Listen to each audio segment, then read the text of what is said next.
on, folks? Today we're going to be showing you the game The $6 Million Man from Parker Brothers. This game came out in 1975 and it is for 2 to 4 players.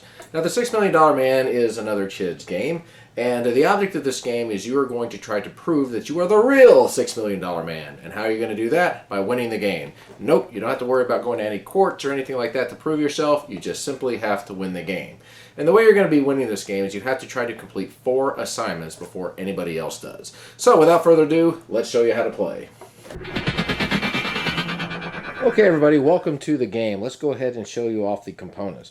First here you have your game board, and on this game board you're going to have 4 assignments. There's the first one, the second one, the third one, and the fourth one. And the assignments are basically listed right over here as to what you're going to be doing. But ultimately what you just have to do is you just have to get to the end of the assignment and follow the instructions and be able to complete what they say.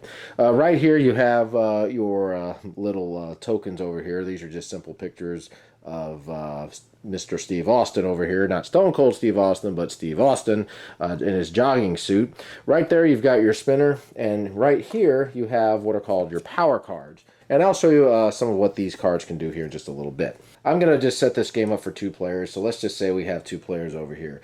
Now in the beginning of the game you're going to give each person 8 of these power cards, and you're going to start everybody here on assignment 1, which is right over here. So they'll start right over here. And now they're going to have some choices. They can do one of the following. They can either spin the little spinner over here and move that amount of spaces. They can skip a turn and collect 2 power cards. Or they can play any number of power cards and move the marker the same number of spaces as the numbers of card played. So if you were to play, say, 2 power cards, you can go ahead and move your player 2 spaces. Let's just go ahead and talk about what these little symbols mean. This means nothing over here. You'll have like spaces that are basically like bionic eye finds missile. Lose 1 turn or 2 cards, and you'll just have to make a choice as to what you want to do there. If you land on the power space, you're going to go ahead and collect a power card. And if you land here on the arrow, what you're going to have to do is you're going to have to spin and then move backwards. The arrow points backwards towards the assignment start over here. There's some other stuff like lose 2 cards.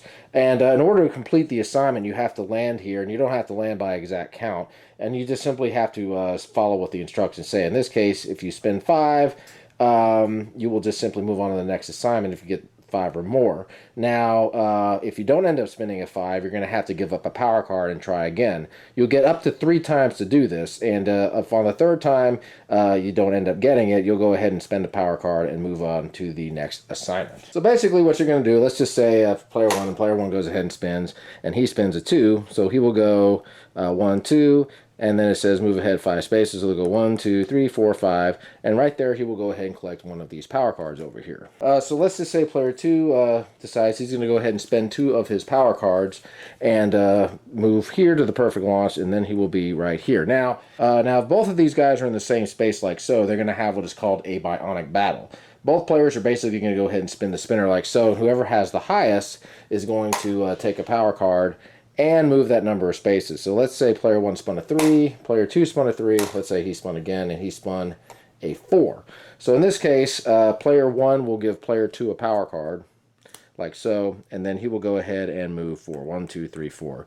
And then, again, he will go ahead and pick up a power card. I think. So let's just go ahead and say this guy, on his next turn, decides he's just going to skip a turn and pick up 2 power cards. So he takes 2 cards like so.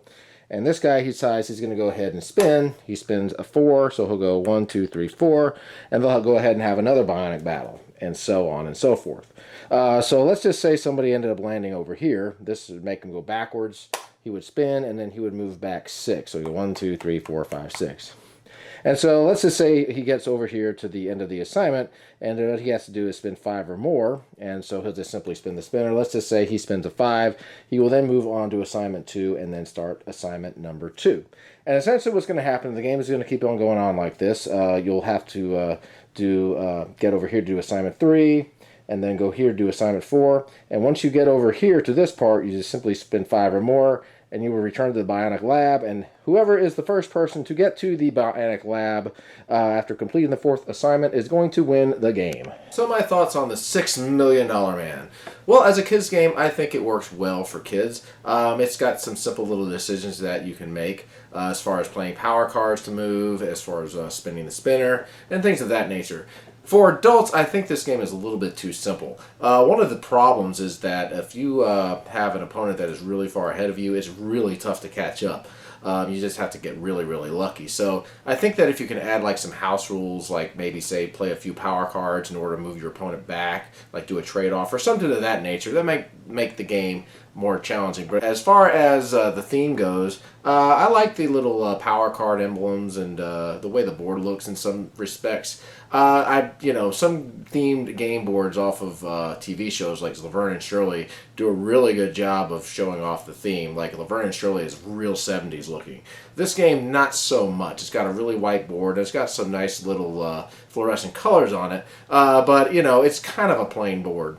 But saying that, I think if you have children, they might enjoy this game. They may or may not have to be fans of this show. As for playing it as an adult, I think this game, would be a good filler game. But I think you definitely have to add like some house rules in order to make this game more challenging and more interesting. But anyway, guys, that is my review of the $6 Million Man. Y'all take care and keep on gaming.